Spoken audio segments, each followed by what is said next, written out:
Captain Lisa Morgan stood on the bridge of the human ship UES Liberty. She looked out at the stars through the big windows. But today the stars were hidden. Huge alien ships filled the space around them. The ships were made of crystal that glowed with strange light. They were beautiful and scary at the same time. "Captain, we are getting a message from Earth," said Lieutenant Ben Cooper. He sat at the communication desk. His face looked worried. Lisa walked over to him. "Put it on the main screen." The screen lit up. Admiral Jake Collins appeared. He was an old man with gray hair and tired eyes. Behind him, Lisa could see the busy command center on Earth. "Captain Morgan," the Admiral said. His voice was serious. "You need to know what we are dealing with. The Zephyrian Queen has made a demand. Every race in the galaxy must send someone to marry her. If they don't, she will destroy their entire species." Lisa felt cold. She had heard stories about the Zephyrians. They were very old and very powerful. They could turn into pure energy. They could destroy planets with just a thought. "Sir, how many races have tried?" Lisa asked. 47 so far," the Admiral replied. "She has rejected them all. Some she turned to crystal. Others she just sent away. The lucky ones. On the bridge, everyone was quiet. They all knew what this meant. Earth had to send someone or all humans would die. "We are sending you a team of our best people," the Admiral continued. "Diplomat Henry Barnes, scientist Dr. Amy Foster, and Commander Rick Hayes. They will try to find a way out of this." "Maybe they can make a deal," Lisa nodded. "When do they arrive?" "They are already on their way. You should meet them in 1 hour. And Captain," the Admiral paused. "Good luck. The future of humanity depends on this." The screen went dark. Lisa looked around at her crew. They all looked scared. She didn't blame them. 1 hour later, Lisa met the special team in the ship's meeting room. Henry Barnes was a tall man with dark hair. He wore expensive clothes and spoke in a smooth voice. Dr. Amy Foster was younger, with red hair and smart eyes. She carried a bag full of computers and scanners. Commander Rick Hayes looked like a soldier. He was strong and serious. "So what's the plan?" Lisa asked. Henry Barnes put his hands on the table. "We will try to talk to the Queen. Maybe we can convince her that humans are not right for marriage." "We are too different." Dr. Foster shook her head. "I read about the other races that tried that. It didn't work. The Queen wants someone strong and smart, someone who can rule with her." "Then we're in trouble," said Commander Hayes. "No human can match an energy being. They live for thousands of years. They can destroy stars." "We have to try something," Henry said. "Maybe we can offer her something else. Technology, knowledge, resources." Lisa wasn't sure this would work, but they had no choice. The next morning, they got a message from the Zephyrian ships. The Queen would see them. A small crystal ship came to take them to the main vessel. Lisa picked a small crew to go with the diplomats. She chose her best officers and some crew members. One of them was Jake Miller. He was just a maintenance worker, but he was good at fixing things. Lisa thought they might need someone practical. The crystal ship was strange inside. The walls glowed with soft light. There were no buttons or controls that humans could see. The ship flew by itself. Jake Miller sat quietly in the back. He looked around at everything with curious eyes. He had never seen alien technology before. Most of the crew were scared, but Jake seemed calm. "How do you think it works?" Jake asked Dr. Foster. She looked at the glowing walls. "I think they use their minds to control it. The crystals respond to their thoughts." Jake nodded. "That's pretty smart. No moving parts to break." The trip to the main ship took 30 minutes. When they arrived, Jake's mouth fell open. The Zephyrian mothership was huge. It was made of clear crystal that sparkled like a diamond. Inside, they could see lights moving like living things. The docking bay was enormous. It could hold 100 human ships. Strange beings floated in the air. They looked almost human, but they glowed with inner light. Sometimes they became solid. Sometimes they turned into pure energy. A Zephyrian guide met them. It looked like a tall woman made of silver light. She spoke without moving her mouth. Her voice appeared in their heads. "Welcome, humans. The Queen will see you now. Follow me." They walked through corridors of living crystal. The walls pulsed with different colors. Jake noticed that the colors changed when they walked by. It was like the ship was watching them. "Don't touch anything," Commander Hayes whispered. But Jake was fascinated. He saw how the crystal grew and changed. It was like the ship was alive. They passed through many rooms. In some, they saw the remains of other visitors. Crystallized beings from different planets. These were the ones who had failed the Queen's tests. This is what happens when you displease her, the guide's voice said in their minds. Choose your words carefully. Finally, they reached the throne room. It was a vast space filled with floating crystal platforms. Energy beings drifted through the air like ghosts. At the center, on the highest platform, sat a throne made of pure light. And on that throne was the Queen. Queen Velsara was the most beautiful and terrifying thing any of them had ever seen. She was tall and graceful, but she blazed with power. Her skin looked like it was made of starlight. Her eyes were deep blue, like the space between stars. When she moved, energy crackled around her. The human team walked forward slowly. Henry Barnes was in front. His hands were shaking, but he tried to look brave. Your Majesty, Henry said with a bow, we come from Earth to speak with you. The Queen looked at them with those deep blue eyes. When she spoke, her voice filled the entire room. I know why you are here, humans. Like all the others, you will try to convince me that your species is not suitable for marriage. You will offer me other things instead. Henry opened his mouth to speak, but the Queen raised her hand. I have heard it all before. The crystalline mines offered me their greatest scholars. The Fire Lords sent their strongest warriors. The Void Walkers brought their wisest mystics. All of them failed my tests. She stood up from her throne. The air around her shimmered with power. I seek a mate who can stand beside me as an equal, someone who can help me rule the galaxy with wisdom and strength. So far, no one has proven worthy. Dr. Foster stepped forward. Your Majesty, perhaps you could tell us what kind of person you are looking for. Maybe we can help you understand why this is difficult for our species. The Queen smiled, but it was not a kind smile. I will show you. She raised her hand toward the wall. Through the crystal, they could see space outside. There was a large asteroid floating near the ship. The Queen pointed at it. The asteroid exploded into dust. Just like that. With no effort at all. This is the power I possess, the Queen said. My mate must be someone who can match this. Not in strength alone, but in mind and spirit. The humans looked at each other. How could any human match such power? We understand this is difficult, Henry said carefully. Perhaps we could negotiate some other arrangement. No. The Queen's voice was final. Every species must provide a candidate or face destruction. This is my law. The throne room was silent. The human team didn't know what to say. They had hoped to avoid this, but the Queen would not listen to reason. Then a voice spoke from the back of the group. I'll do it. Everyone turned around. Jake Miller stepped forward. The maintenance worker looked small and ordinary compared to everyone else. But his voice was steady. Jake, no, Lisa whispered. You don't understand what you're saying. But Jake kept walking toward the throne. I said I'll do it, Your Majesty. I'll take your tests. The Queen's eyes widened slightly. Of all the things that had happened that day, this seemed to surprise her the most. You, she said, you are just a worker, not a diplomat or a warrior or a scientist. Jake stopped in front of the throne. He looked up at the Queen without fear. That's right, he said. I fix things when they break. I solve problems. And right now, my people have a problem, so I'm here to fix it. The Queen stared at him for a long moment. Around the room, the other Zephyrians whispered to each other in their strange language. Finally, the Queen spoke. Very well, human. I will test you according to our ancient ways. If you pass, you will become my consort and help me rule the galaxy. If you fail... She gestured toward the crystallized remains of other failed candidates. Jake nodded. I understand. The tests will begin tomorrow, the Queen announced. Tonight you will be my guests. Rest well, human. You will need your strength. As the guards led them away, Jake looked back at the Queen one more time. She was still watching him with those deep blue eyes. For just a moment, he thought he saw something there that looked almost like hope. Jake Miller sat in his room on the Zephyrian ship. The walls were made of smooth crystal that glowed with soft light. The bed was comfortable, but Jake couldn't sleep. Tomorrow he would face tests that could kill him. But he wasn't thinking about that. He was thinking about his sister back on Earth. Molly Miller was sick. The doctors said she needed expensive treatment that Jake couldn't afford. That's why he had taken the job on the spaceship. The pay was good and he could send money home.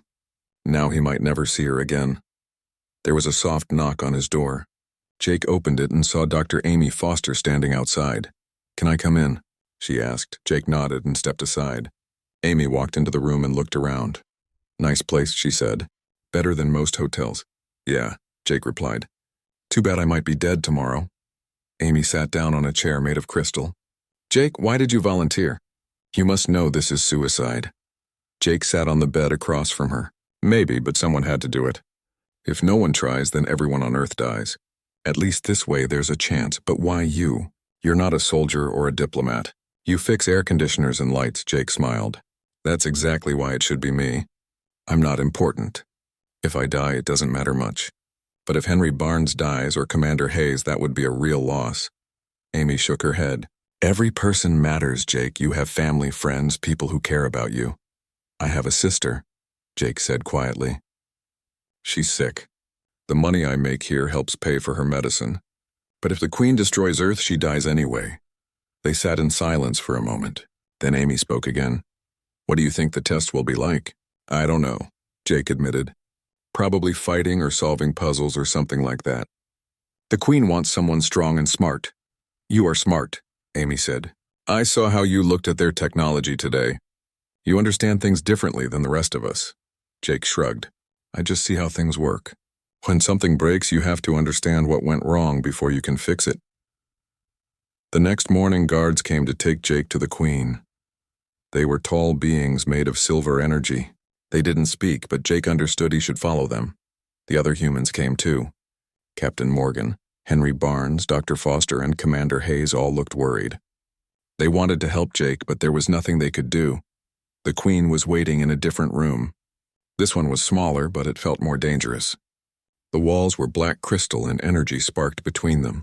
In the center was a circular platform. Step forward, human, the Queen said. Jake walked to the platform. He tried to look brave, but his heart was beating fast. I will give you 3 tests, the Queen announced. The first is a test of combat. You must show me that you can fight and survive. The platform began to glow. Jake felt strange, like he was being pulled in different directions.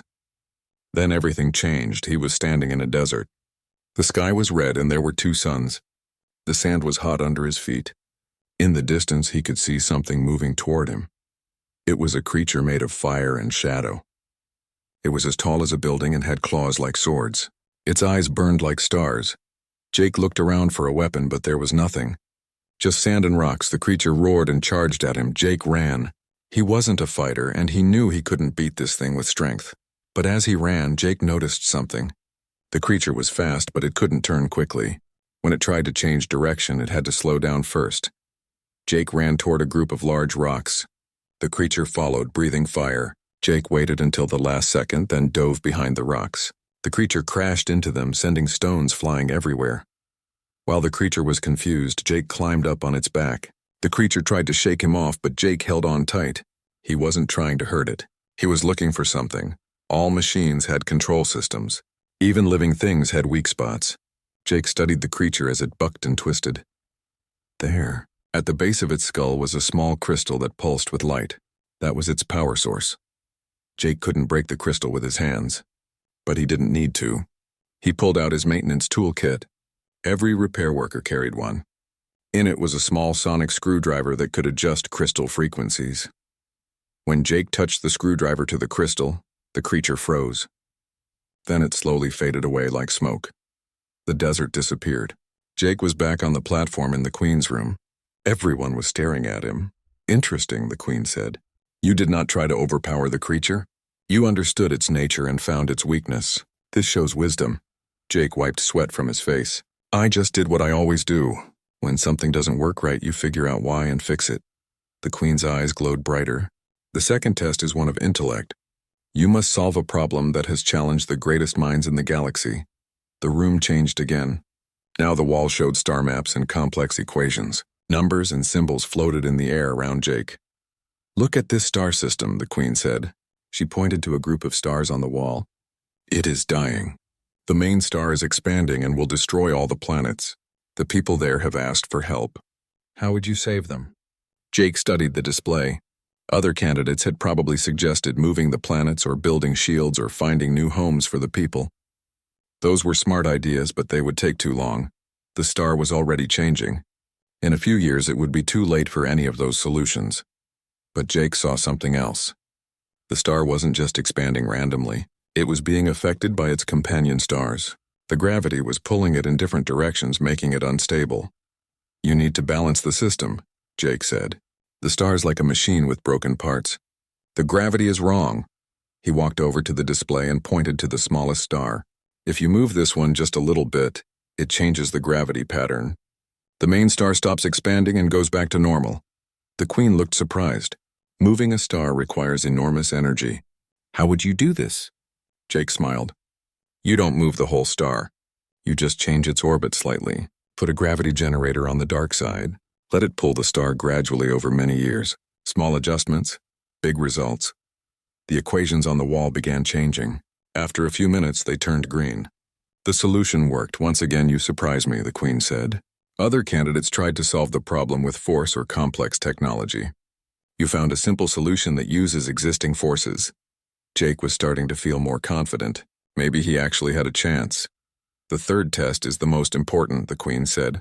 Her voice became serious. "I must look into your mind and heart. I must see who you really are."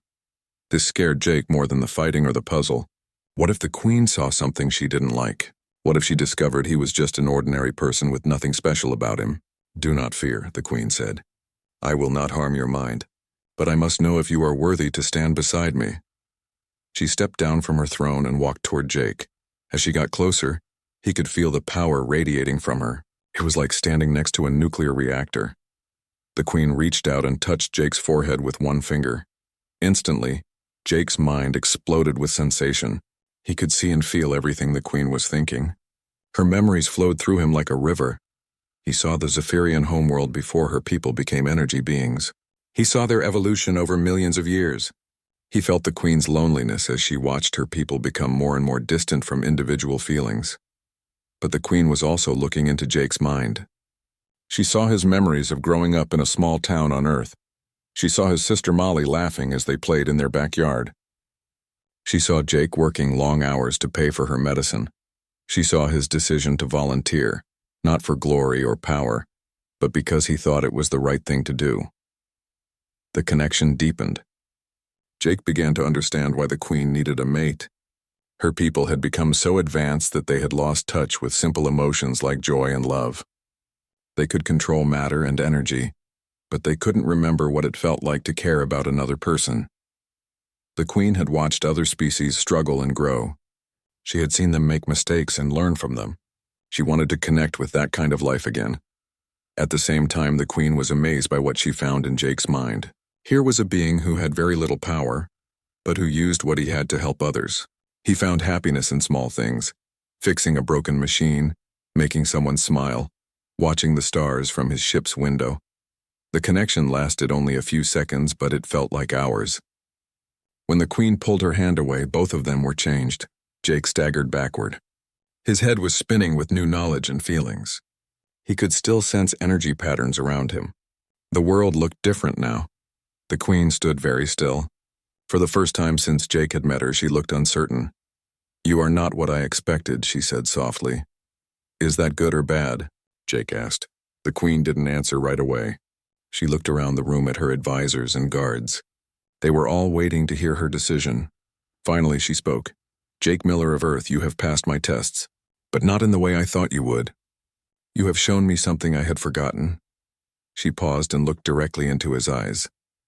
"You have shown me that true strength comes not from power, but from choosing to care about others, even when it costs you something." The room was completely. The news of Jake's success spread quickly through the Zephyrian ship. Some of the energy beings seemed happy about the Queen's choice. Others looked angry. Jake could feel their emotions even though they didn't speak out loud. The mental connection with Queen Velsara had changed him. He could sense things he never could before. Captain Morgan and the other humans were relieved but worried. They gathered around Jake in the guest quarters. "Are you okay?" Dr. Foster asked. "You look different." Jake touched his forehead where the Queen had made contact. "I feel different too. It's like I can see energy patterns now. I know things I didn't know before." "What kind of things?" Commander Hayes wanted to know. "Well," Jake said slowly, "I can tell that some of the Zephyrians don't want the Queen to marry a human. They think it will make their race weaker." Henry Barnes looked concerned. "That could be a problem. If there's opposition to this marriage, it might not protect humanity after all." Before anyone could respond, a Zephyrian guard appeared in the doorway. It was made of red energy instead of the usual silver. "The Queen wishes to see Jake Miller," the guard said in their minds. "Come alone." Jake followed the guard through the crystal corridors. This time, they went to a different part of the ship. The walls here were softer, more like living tissue than hard crystal. It felt more personal, less formal. They stopped at a large doorway that opened into a beautiful garden. Jake was surprised to see plants and flowers inside a spaceship. The air smelled sweet, and he could hear water flowing somewhere nearby. Queen Velsera was waiting for him by a fountain. She had changed her appearance. Instead of blazing with power, she looked more human-like. She was still tall and beautiful, but the energy around her was calmer. "I wanted to show you my private garden," she said. "This is where I come to think." Jake looked around in wonder. "It's beautiful. How do the plants grow in space?" "I created this place with my energy," the Queen explained. "These plants are from my homeworld, from before my people evolved beyond physical form. I keep them here to remember what we used to be." They walked together along a path between the flowers. Jake noticed that the Queen seemed more relaxed here, more like a real person instead of a cosmic force. "Your Majesty," Jake began. "Call me Velsera," she interrupted. "We are to be married. You should use my name." "Velsera," Jake said, trying to get used to it. "Can I ask you something? Why did you really choose me? I mean the real reason, not what you told the court." Velsera stopped walking and looked at him. "You want honesty?" "Yes. When I looked into your mind during the test, I saw something I haven't seen in a very long time. You reminded me of what my people used to be like before we became beings of pure energy." She touched a flower gently. "We gained great power, but we lost something important. We lost the ability to care about individuals. Everything became about the greater good, the bigger picture. But you risked everything for your sister. You volunteered to save your people. You see value in small personal things." Jake was quiet for a moment. "Don't your people care about each other anymore?" "Not the way we used to. When you become energy, individual identity starts to fade. We think in terms of the collective, the species, the universe. But we forgot what it feels like to love one person more than anything else." As they talked, Jake began to understand the Queen's loneliness. She had incredible power, but she was isolated from the simple joys that made life worth living. "What about the other Zephyrians?" Jake asked. "Some of them seemed upset about your choice." Velsera's expression darkened. "There is opposition, led by Lord Kethavar. He believes that connecting with a physical species will corrupt our evolution. He thinks we should remain pure energy beings. What does that mean for us? It means he will challenge our union. Tomorrow he will demand the right to test you himself. If you fail his test, he can claim that you are unworthy and that the marriage should be cancelled." Jake felt a chill. "What kind of test?"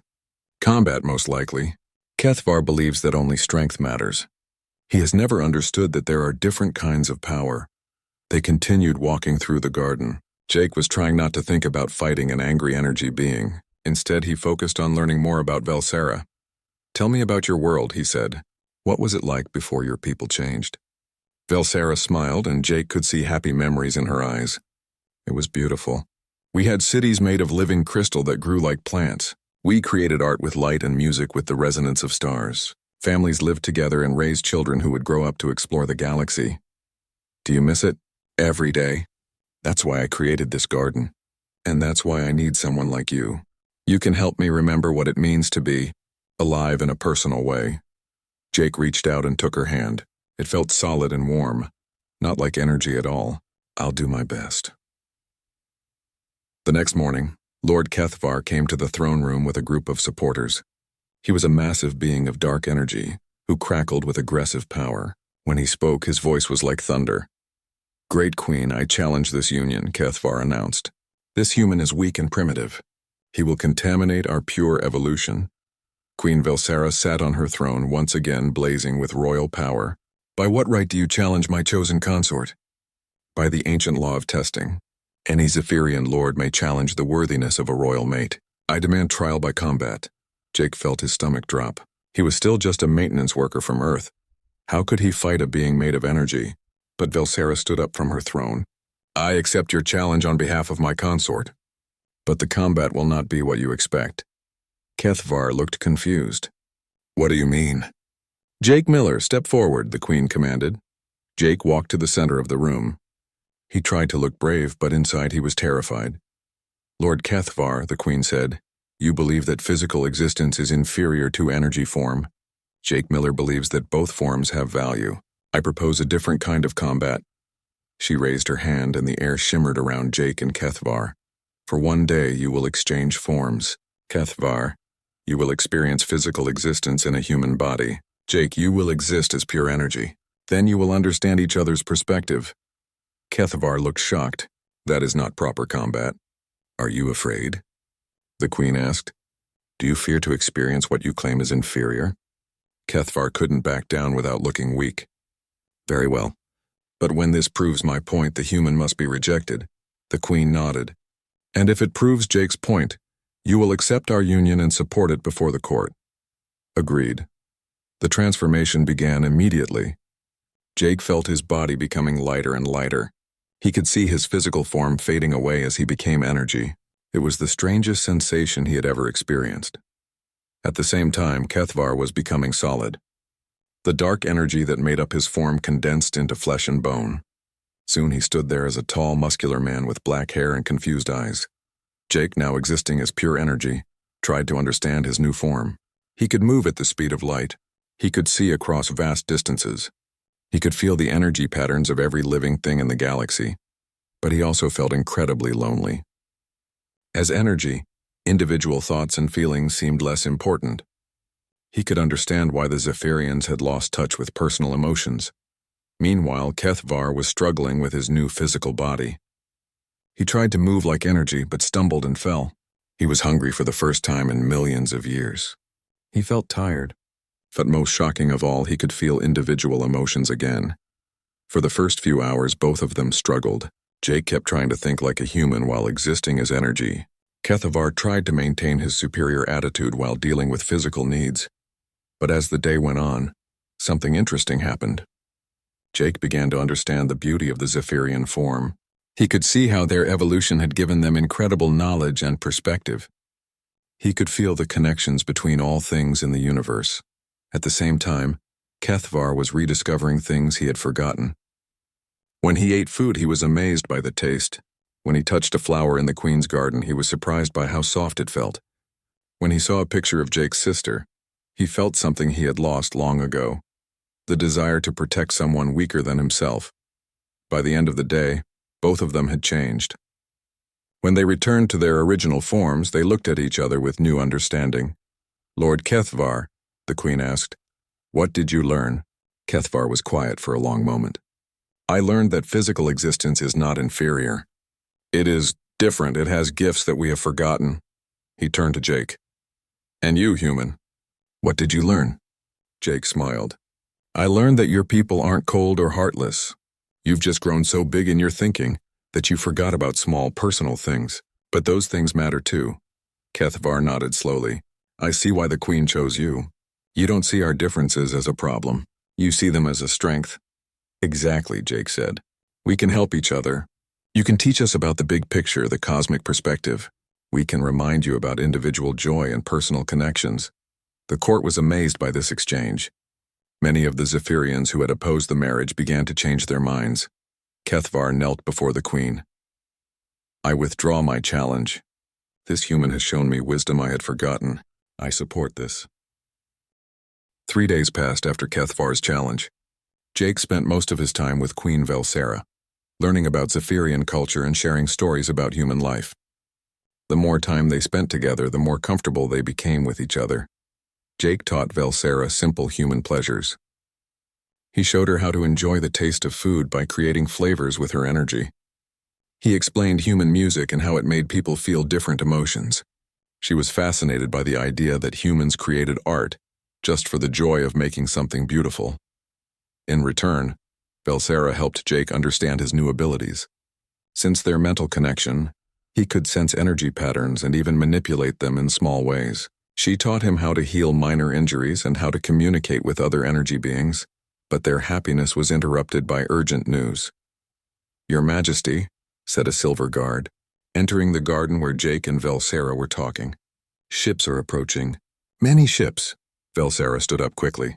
What kind of ships? Species from across the galaxy. They request an audience with you and the human. Jake felt confused. Why would they want to see us? Velsera looked worried. Word has spread about our engagement. Other species want to know what this means for the galaxy. They went to the main bridge of the ship. Through the crystal walls, Jake could see dozens of different vessels. Some were made of metal like human ships. Others were organic, grown rather than built. A few seemed to be made of pure energy like Zephyrian vessels. So many, Jake whispered. Representatives from the major galactic powers, Velsera explained. The insectoid hive, the silicon mines, the flame dancers, the deep ones, they're all here. Admiral Jake Collins appeared on the communication screen from the human ship. Captain Morgan asked me to contact you directly, he said to Jake. Earth wants to know what's happening. Are we safe?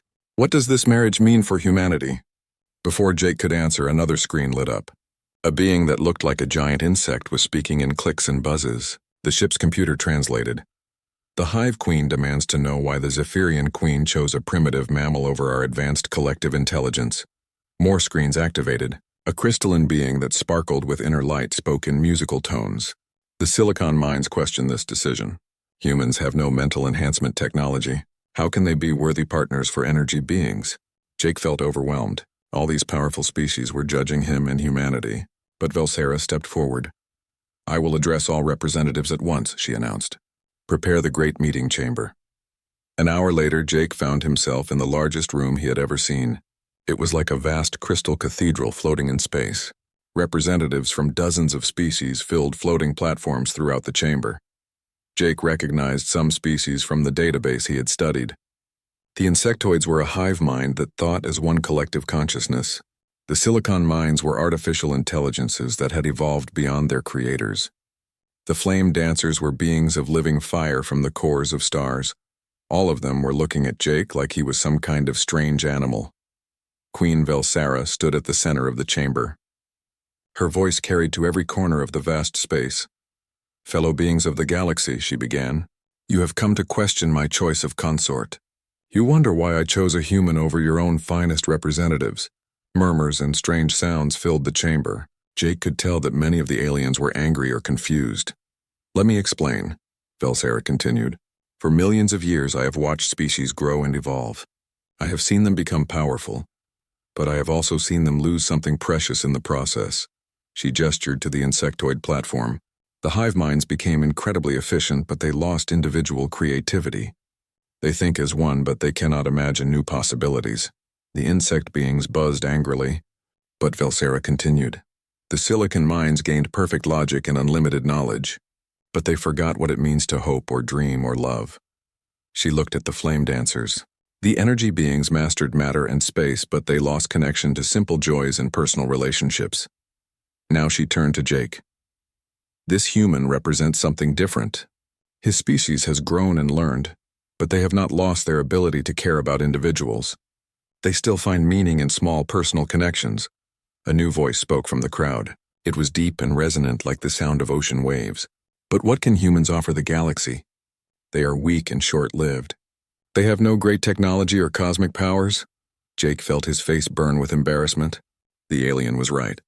Humans seemed pretty insignificant compared to these advanced species. But Velsera smiled. Let me show you what humans can offer. She raised her hand and images appeared in the air above the chamber. They were scenes from human history that Jake recognized. When their world was threatened by plague, humans worked together to find cures. When natural disasters struck, they helped strangers without asking for payment. When faced with impossible challenges, they found creative solutions. More images appeared. Humans building schools in poor areas. Humans rescuing animals from danger. Humans creating art and music that brought joy to others. But most importantly, Velsera said, humans understand something that we advanced species have forgotten. They know that the smallest act of kindness can be more powerful than the mightiest weapon. She gestured to Jake. This man volunteered to face almost certain death to save his people, not because he was ordered to, not because he calculated the odds, but because he believed it was the right thing to do. The chamber was quiet now. Jake could see that some of the aliens were considering Velsera's words. But then the Hive Queen spoke again. Pretty words, but we need proof. Let this human prove that his species deserves to influence galactic affairs. What kind of proof? Jake asked. His voice sounded small in the huge chamber, but everyone heard him. The Hive Queen's insect body clicked and buzzed. We will present you with 3 problems that have troubled the galaxy for centuries. If you can solve even one of them, we will accept your worthiness. Jake looked at Valsera. She nodded encouragingly. Okay, Jake said. What are the problems? The first problem came from the silicon mines. Their crystalline representative projected a star map into the air. 2 machine civilizations have been at war for 10,000 years, the silicon mind explained. They fight over resource-rich systems, destroying everything in their path. All attempts at negotiation have failed. How would you end this war? Jake studied the map. The 2 civilizations controlled opposite sides of a star cluster. Between them was a neutral zone filled with valuable minerals and energy sources. Why are they fighting? Jake asked. Each believes they deserve the resources more than the other. They have been programmed to maximize efficiency and see the other side as competition. Jake thought for a moment. What if they're looking at this wrong? What if instead of fighting over the resources, they work together to find new ones? He pointed to an area outside the star cluster. There are more resources out there. If they combined their technology and explored together, they could find more than either could alone. They're fighting over a small pie when they could make a bigger pie. The silicon mind processed this for several seconds. Cooperative exploration, shared technology, expanded resource base. This solution has a 73% probability of success. Much higher than continued warfare. Jake smiled. 1 down. The second problem came from the flame dancers. A being of pure fire spoke in a voice like crackling flames. An ancient species has locked themselves inside their home system, the flame dancer said. They refuse all contact with the outside galaxy. They say other species bring only war and suffering. How would you convince them to rejoin galactic society? Jake thought about this. Have you tried showing them examples of species working together peacefully? They do not believe such cooperation is real. They think it is a trick. Then don't tell them about it, Jake said. Show them. Set up a joint project right outside their system. Something obviously beneficial like a research station or a hospital. Let them watch.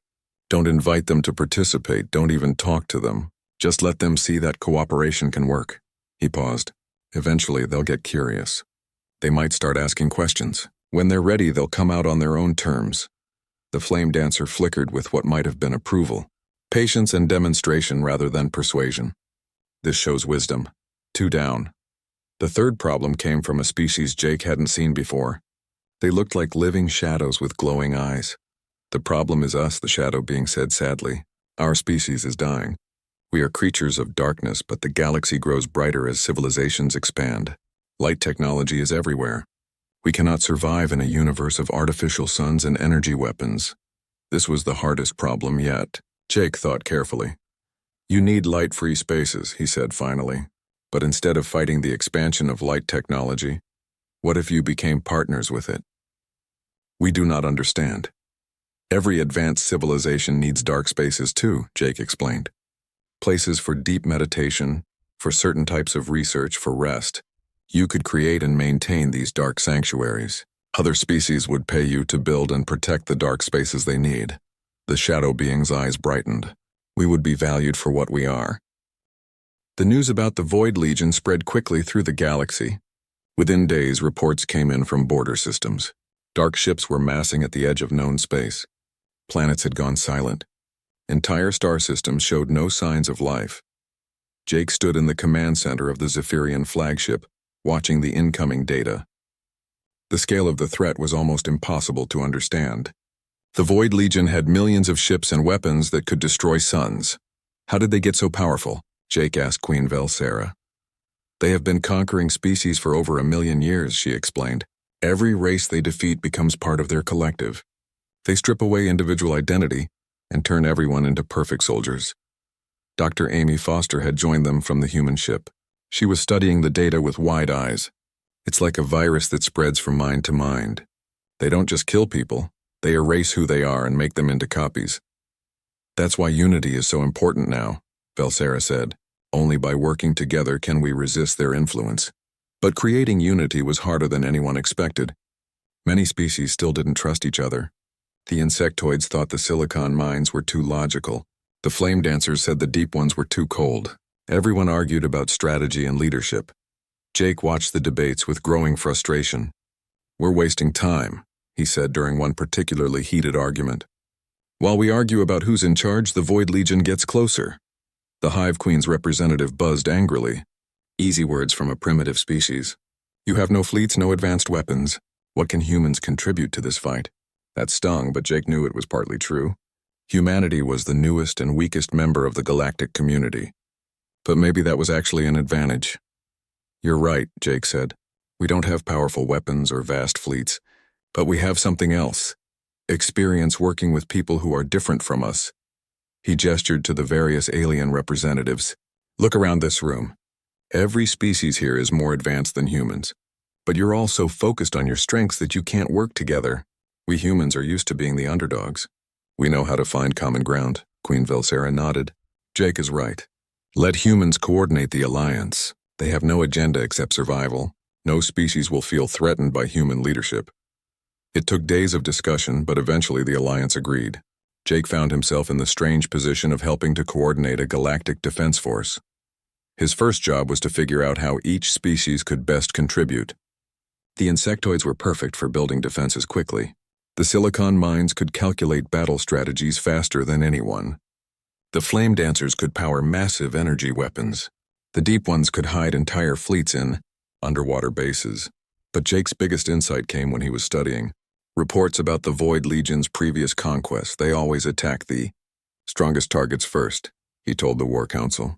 They want to prove their power by defeating the most advanced civilizations. "That is logical," said a silicon-mined representative. "Eliminating strong opponents first ensures easier victory." "No," Jake said. "It's their weakness. They're so focused on showing dominance that they ignore smaller threats until it's too late."